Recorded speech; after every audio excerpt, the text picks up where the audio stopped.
ঈদের আগ মুহূর্তে যখন উৎসবের আমেজে মগ্ন ছিল মানুষ, তখন ব্যাঙ্গালোর চিন্নাস্বামী স্টেডিয়ামের বাইরে ঘটে গেল এক হৃদয় বেদারক ঘটনা। রয়্যাল চ্যালেঞ্জার্স ব্যাঙ্গালুরু তাদের প্রথম আইপিএল শিরোপা জয়ের উৎসব উদযাপন করছিল, আর সেই আনন্দে অংশ নিতে ছুটে আসা হাজারো সমর্থকদের ভিড়ে পদতলিত হয়ে মৃত্যু হয়েছে 11 জনের, আহত হয়েছেন অন্তত 33 জন।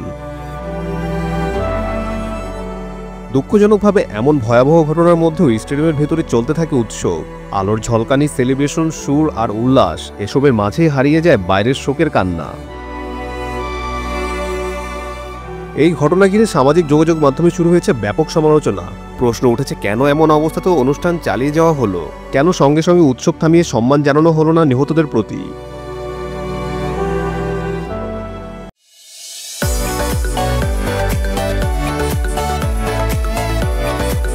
ঘটনার প্রায় 6 ঘন্টা পর রয়্যাল চ্যালেঞ্জার্স ব্যাঙ্গালুরু একটি বিবৃতি প্রকাশ করে।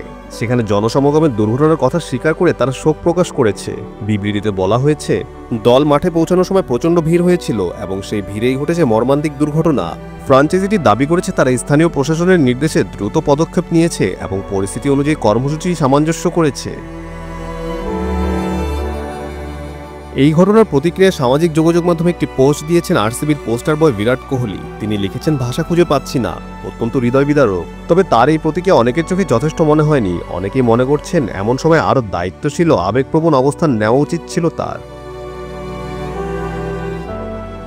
এদিকে কর্ণাটক স্টেট ক্রিকেট অ্যাসোসিয়েশন ও ব্যাঙ্গালুরু ফ্রাঞ্চাইজি যৌথভাবে ঘোষণা দিয়েছেন নিহতদের প্রত্যেকের পরিবারকে 5 লাখ রুপি ক্ষতিপূরণ দেওয়া হবে। কেএসসির বিবৃতিতে বলা হয়েছে, এই অর্থ দিয়ে কোনো প্রাণ ফিরে পাওয়া যায় না, তবে আমাদের এই ক্ষুদ্র প্রচেষ্টা হয়তো তাদের শোকের সময় কিছুটা সহায়ক হবে।